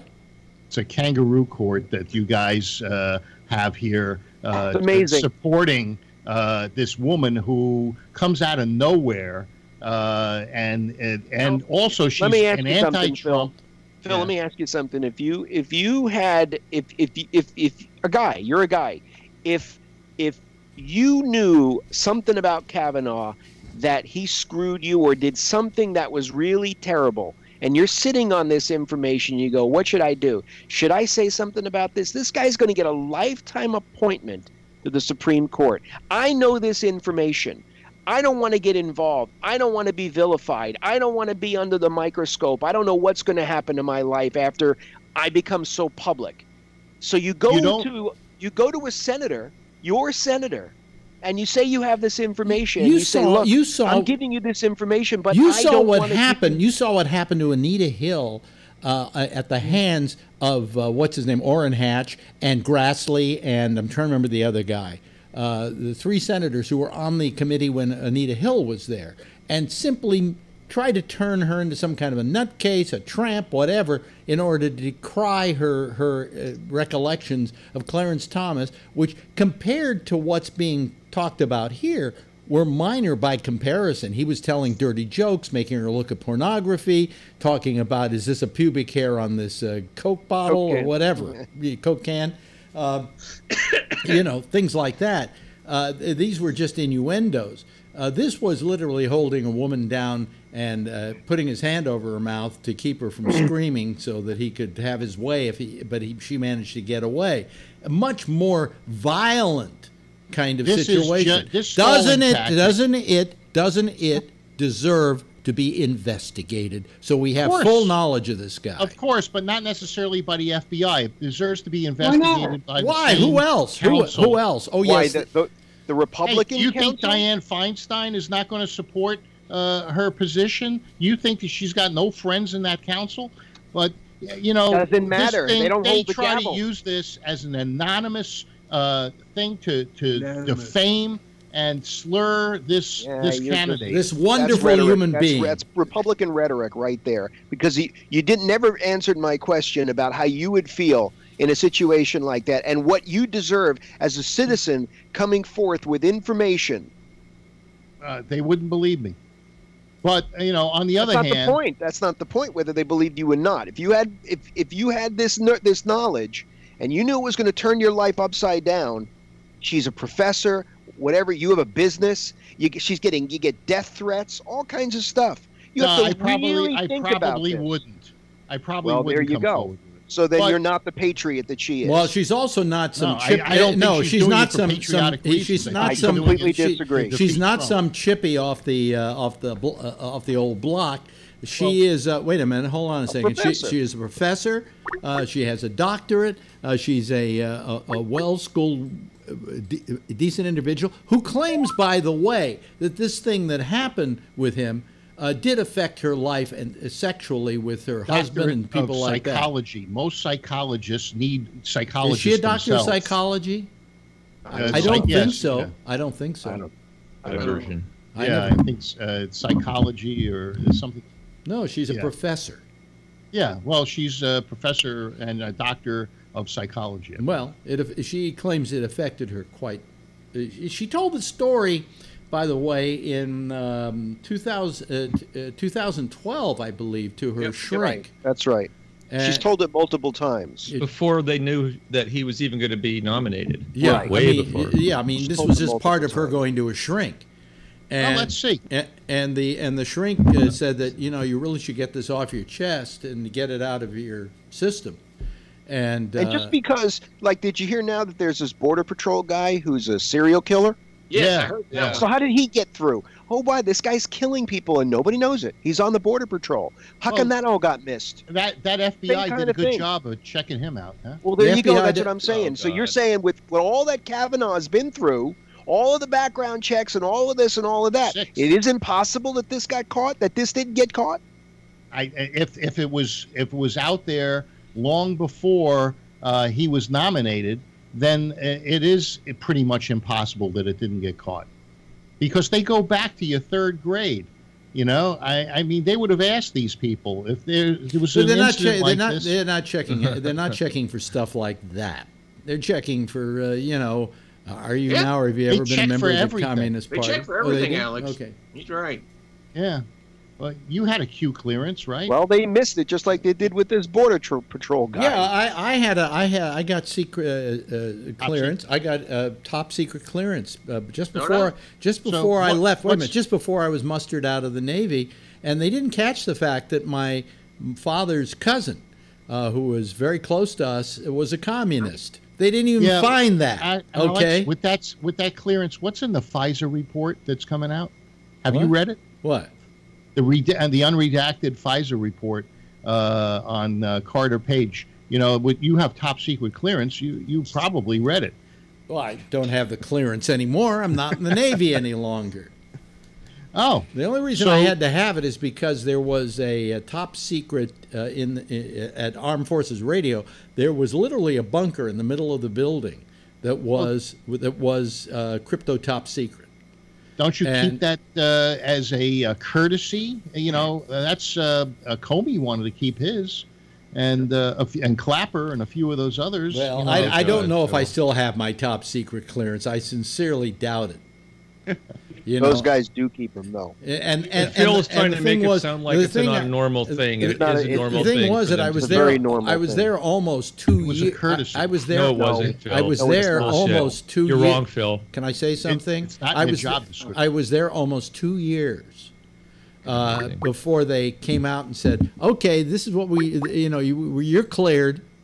You know, and I'm going 2 years. I could have burned the place to the ground, for crying out loud. Don't say burn, please. Yeah. Hello, Tim. How are you? Hello. This is Clarence. I heard you were talking about me. Any pubic hairs come your way? No. Okay. Coke cans? No. Oh, bummer. Yeah. So I noticed that Ray is wearing a Nike shirt, and have you taken a knee? I'll take a knee anytime for you, Phil. I know. I'll get on both knees. Both knees. I figured. When you say take a knee, Phil's thinking of baseball bats. I'm all for the knee taking. All for the knee taking? Yeah, hell yeah! Anytime you can use your freedom of speech, go for it, man. That's what this country's all about. How much Nike going to pay us on the citizen panel? Do you know, by the way, that the sales of Nikes went up 30% because of the Kaepernick stocks too? I have a feeling that the people that support this are the age group that buys Nike stuff. Well, I mean, that's why one of the reasons why Nike figured it wasn't a bad decision was exactly that. They felt that their target group would be happy with it. In fact, I'm about to go out and buy a pair of new shoes. I'm getting Nikes because I really approve of what they did. I think that the number one, the campaign was a very good campaign. Phil, why wouldn't you be for people expressing their freedom of speech? It's interesting. I am. To me. I am in the proper place. But it's a football game, Phil. It's a football game. What else would be a better? Wait a minute, Ray. You're an actor. You're doing a play. Would you, during the middle of the play, it's not the middle of the play, decide to sit down and take a knee when everybody else is doing their part? Phil, that's absolute that bullshit. Would be in the middle of the football game. That was when you're on the field. At the beginning of the play. No, Phil, wait a minute. Hold on a second. Phil, what you're saying is absolute bullshit because doing a play is not the same kind of arena as a football game. It's an entirely. It's a show. But you might wind up doing. Wait a minute. You might wind up doing a play that kind of takes a knee by putting out a certain kind of attitude about our society and so on. But that's not the script. You know what, Phil? Here's what I'm going to do. I am directing a play right now, and I swear to God I'm going to do this. I'm going to have all the actors take a knee before the play starts, and I will videotape it for you. All right. I'm going to do it every performance. I swear to God that's going to happen. Wait a minute. You got to sing you got to sing the national. You got to sing. You got to sing the national anthem. I got a question for Phil. This is getting way out of hand here. Yeah. What? Yes, Tim. How about if you think they should be allowed to kick you out of the ball game if they see you not singing along with the national anthem? No. Same thing. No, that's what they do in the Philippines. I am a paid what do you call it when you're at the ball game and you're in the stadium? Well, not in the stadium, but in the stands. You're a fan. And you've paid to be there. And if I choose not to sing along with the national anthem, that would be my deal. But those guys are being paid as professionals to put on a show. Your government shouldn't tell you what to do at your job. The government's not telling you what to do. The government's not telling you what to do. Wait a minute, stop a second. To begin with, I mean, again, and I brought this up before. What's wrong with taking a knee? You take a knee when you're knighted by the Queen. You take a knee when you pray. Yeah, but they're not praying and being knighted by the Queen. They're opposing police. It's a free country, Phil. It's a free country. I would think if you were against the national anthem being played, a much better idea would be to drop trow and moon the crowd. Well, and it's a free country. You tell the guy that's taking $50 million a year to be there. You know what? You work for free, and he's not giving anything back. It's like he's not giving anything back for that money, Phil. No, he's not. Oh, he's not. I see. So why are they paying him that money in the first place? How's he worth that much money if he's not doing anything? Well, he wasn't worth that much money. That's why he doesn't have a job. And that's why he's not quarterbacking anywhere, and nobody will hire him. No, he's not quarterbacking because the NFL has got a thing about him and aren't going to hire him. They've got a deal they've made with each other not to hire him. Yeah, so that's called collusion. And that's called collusion. Yeah, well, maybe that's collusion, but that's not what Trump was doing. Hey, Phil, are you Amish? Do you believe in shunning? Are you into shunning? Shunning? Yeah, sure. That's what this is. It becomes politics and not religion. Absolutely. That's right. The NBA is completely opposite. The NBA encourages their athletes to express themselves. They're a liberal organization. The NFL is full of Republicans who give tons of money to the Republican Party, who are supported by the Republican Party and support the Republican Party with many hundreds of millions of dollars a year.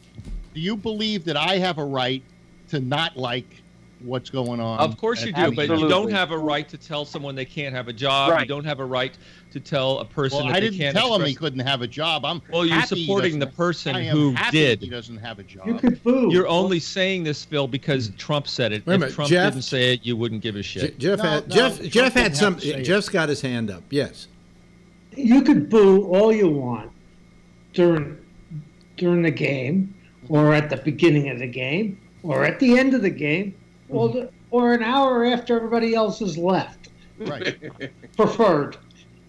Yeah, but I'm the fan.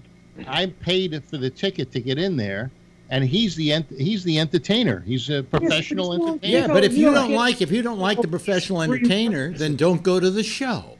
I haven't gone or watched an NFL game since this started. Good. Then you're doing your part. You're doing your right, and I won't. Okay. And you have any old tickets? I'll You're a patriot, Phil. Oh my God, Trump's going to win in 2020 too, isn't he? Yeah, he will actually. I think he will. Yeah. I think he might. I think he will. It sounds like he's going to win. Yeah, they're probably going to run Hillary against him again. No, they won't. If not, he'll put in for 6 months. Well, let's get into another quick topic here. Did you hear that there's the big controversy for years now has been whether Bert and Ernie on Sesame Street are gay.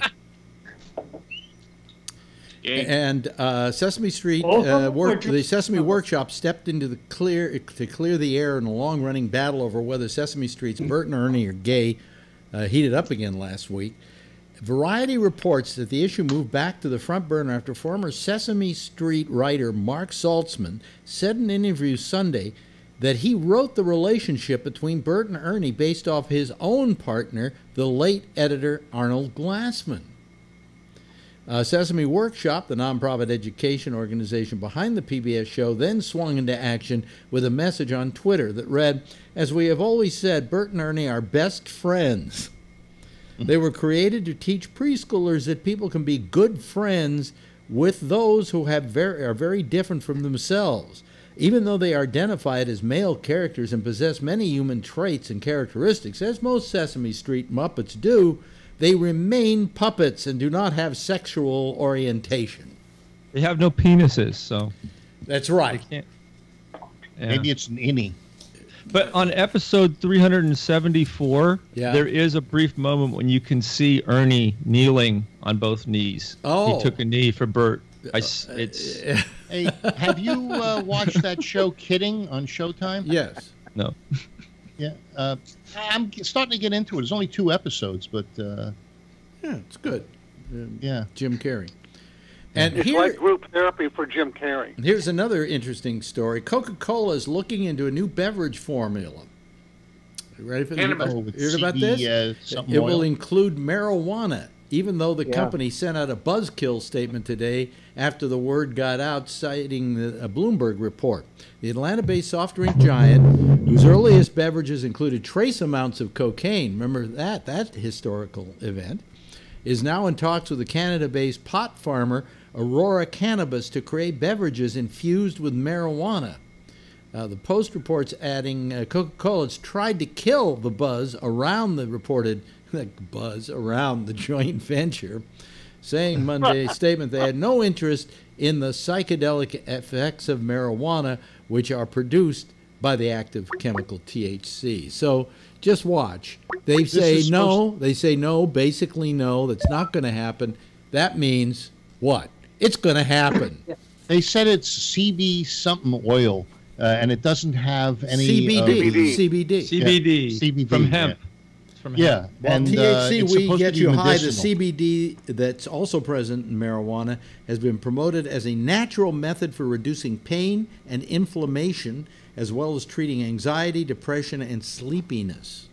It works. I use it. You mentioned it on the air here, didn't you, Ray? Yeah, I CBD? use it all the time, and if I take the right amount, it helps me a lot with my traumatic brain injuries. I've had 3, in the last 2 years. What's the right amount?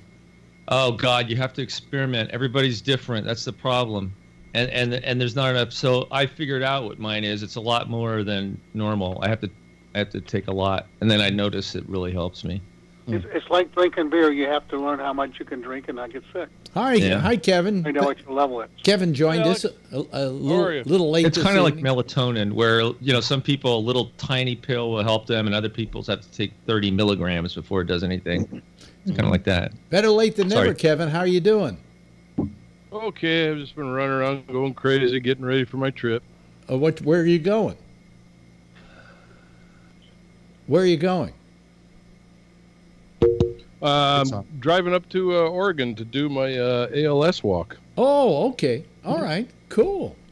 Yeah, heading up tomorrow morning, early a.m. I'm driving up north, hopefully in one shot to Portland. When's the ALS walk?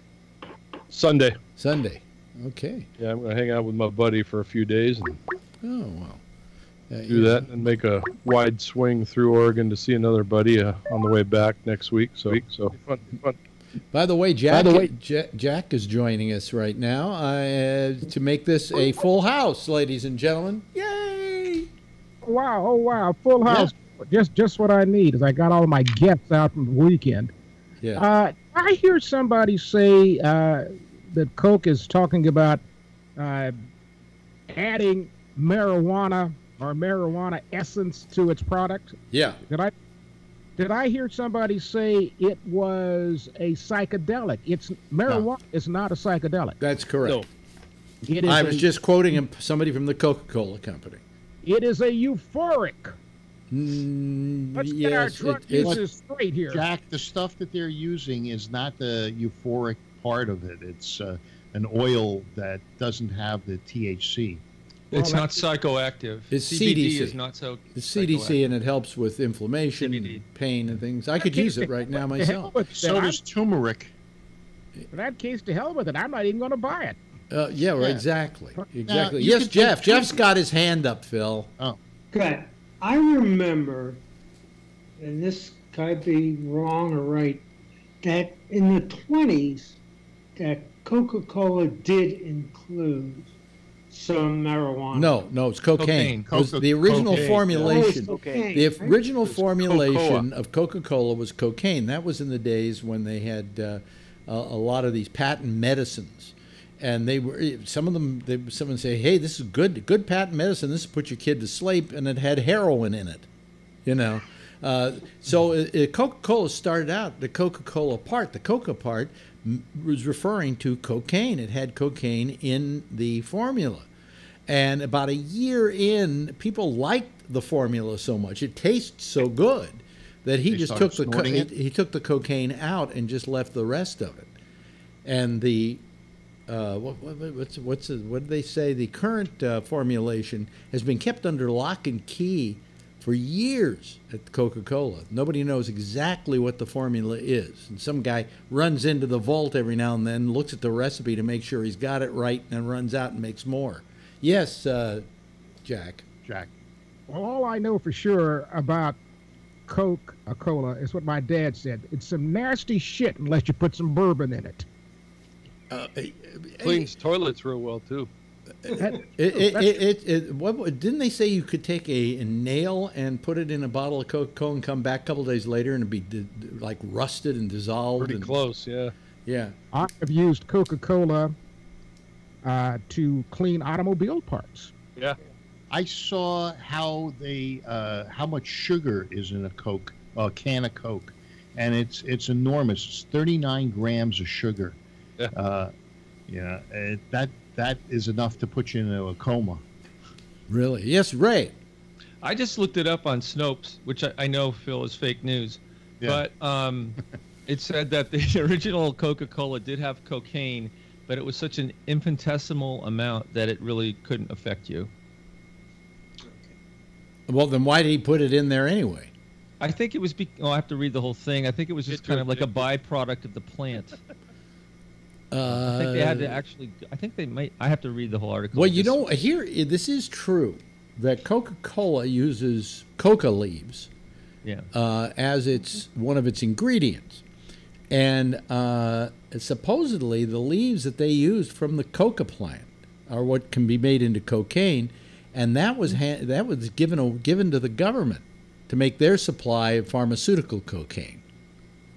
That's at least what I've heard. I think that's right. Yeah.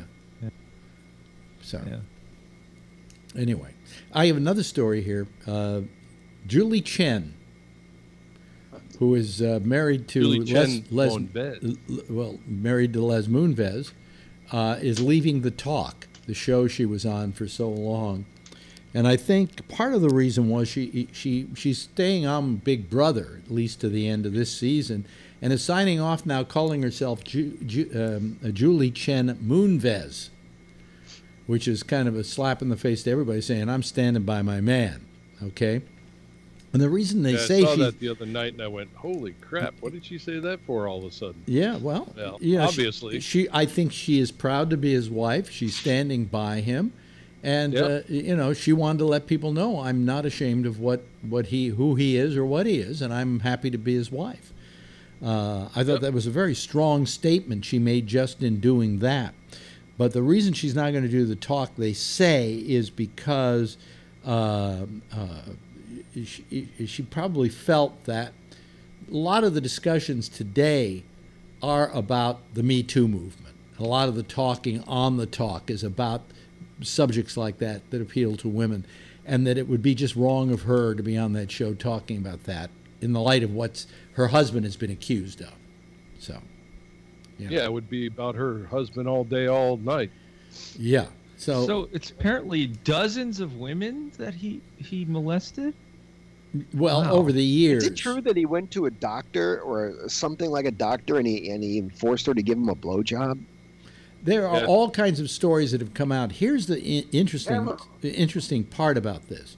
CBS, the board of directors, was standing by Les Moonves. Number one, he's made them a lot of money, and he's been a hard worker for the company. And so they've been standing by him, and then they found out that just recently, one of the women that was accusing him was going to come forward with some tapes of she and Moonves forcing himself on her and acting inappropriate. And when he heard about this, he got a hold of her and told her if she didn't release the tapes, he would give her a really good job at CBS. And when the board of directors heard about that, they said, "That's it. We can't back him any longer. That's the straw that breaks the camel's back." And they voted to get rid of him. That's the reason why. Otherwise, he'd still be in there. But he made the stupid mistake by trying to interfere in the whole process, and by offering up a woman a job to keep her mouth shut about being forced to keep her mouth open. I don't know, It's coming. Yeah. So I mean, I feel a little sorry for Julie Chen, although I've never been a big fan of hers, So, but those are the stories it's the cover-up, stupid. Huh? It's the cover-up, stupid. Right? Yeah. Well, you don't start covering if you go ahead and try to cover something up after the cat is out of the bag. It's going to come back to bite you in the ass. There's no question about it. That's the whole deal with Kavanaugh too. I don't care what he did as a teenager, but it's the fact that he and Grassley covered this thing up because they knew there was allegations. In other words, whether they were true or not, they knew there were allegations. Right. And Grassley knew. Otherwise, why would he have a letter signed by women only, 65 women, which I call the Kavanaugh 65? When now we have the Ford 200 out there now. 200. Didn't the 65 women come out right after the accusation? No, they had the letter prepared before the hearings. Grassley knew about the allegations, and they're blaming the Democrats for keeping a confidentiality. That's just hypocritical as heck. It's just ridiculous. And now they say the FBI don't do lying all over the place. It's unbelievable. Wow. They're all a bunch of liars. Several of the 65, a good portion of the 65 have recanted their signatures, and there's 200 schoolmates of. How many have recanted? How many have recanted? Wait a minute, hold on a second, Tim. Tim, how many people? How many of those 65 recanted? I think it was almost half, but I have to look the article up. I thought it was 63 of the 65. Recanted I saw that too, but I haven't verified that one. I did see that I heard one too. that, but I don't know if it's true. Right. But they didn't tell him what the letter was for. They lied to him to get them to sign the letter, and she's got 200 people to sign hers, including Julia Louis-Dreyfus went to that school in that time period. They were known. He was part of the Keg City Club, where they went and drank 100 kegs of beer. And in his friend's book, it said they were drinking a keg almost every night for a while. Wow. They brought the head keg in the car outside the basketball game. He was up till 3 o'clock drinking. They blacked out a lot, you know. And you saw what he said. What happens at Georgetown Prep stays at Georgetown Prep. 3 years ago, he did that in a speech. Wow. They were just a bunch of. They had their own golf course. It was instead of high school, it was basically a college campus for $60,000 a year. Very nice school. So what is it in our society that if they know about all this stuff, why is it that they just don't find a candidate who doesn't have these issues? Why are they going trying to hide this stuff? What is going on? Why are we just? Yeah, there's 1,000. It doesn't matter that I feel sorry for him. There are thousands of qualified judges. Let's find one without a blemish. Right. And let's hold the hearings in 30 days. Do the investigation, and they'll give them time to read the 100,000 documents they didn't release. Yeah, well, again, it's all about the election coming up, and they're afraid that if they don't get this hurried and get in now, that they're going to lose control of the Congress, and then they'll have trouble getting this through. So it's not about doing the right thing. It's like what they did to Merrick Garland, right? Absolutely. It's all the same shit. They're just reprehensible. Phil, did you have your hand up? No, but I was looking for the something to support Tim's statement, and I haven't been able to find anything. Well, I'm sure if you work hard enough, you'll find it, just like you can find anything. Go to Twitter and go to Julia Louis-Dreyfus if you want. That's one person and she didn't sign Kavanaugh's letter. No, she signed a letter supporting Miss Ford. Ray has his hand that up. Said people pulled out of Kavanaugh. Ray has his hand up. Yeah. I mean, the reason they want to get Kavanaugh through is because he was the only justice that they could find who was extremely conservative and who also voiced the opinion that a sitting president cannot be indicted. Yeah, this is no way Miss Ford could have prepared years ago for this story to come out. He wasn't on the original list that the Federalist Society gave Trump. That's right. He put him there later added because he signed a loyalty pledge to Trump, like we're a third world country. Right. Hey, Rob, you look like Tony Soprano right now. I just had to say that. You know what the scariest thing today was? Did you guys see Trump? He was muted for the first time when he talked about victims of sexual assault. He was very muted. He is scared now. Yeah. Good. Not scared. He's just not opening his mouth. He knows there's no. The first time in 2 years he's followed the advice of his lawyers. There's no benefit in him coming out against this woman. But every other sexual assault victim, he would. It was only. Hey, listen. We got okay. We got to get going here because what happened was my theme wouldn't play from the other machine. So no Phil Wednesday. No Phil Wednesday. Okay. Yeah. No Phil Wednesday. No you either. Oh, good. I'll do the show all by myself. Well, other people call then. Anyway, hey, listen, guys. I want you to give a big wave goodbye to everybody, so that we can say goodnight to them. Can't hear you. Your mic is cut out. My mic is cutting out. Now it's fine. Oh, well, it wasn't cutting out. It's just you were cutting out. I don't know. Give yourself a big wave goodbye to everybody. Okay, so they cut can, it out. Okay, so they can see you. Okay, bye-bye. And that's our citizen panel for tonight as we get rid of them. And there's our theme. I'm having to run the theme off a different machine tonight, so please excuse me. That's it for tonight. I'm Alex Bennett. We'll be back again tomorrow night. Stay tuned for Jack Bishop. He's next with The Intersection, followed at 1 o'clock this morning by Connections. Tomorrow night, it's the Franchise MC at 8:30 with our sports show. At 9:30, it's Damian Chaplin. And tomorrow night at 10 o'clock, it's me again. I'm Alex Bennett. And if you see her, tell her I love her, okay? Bye, everybody.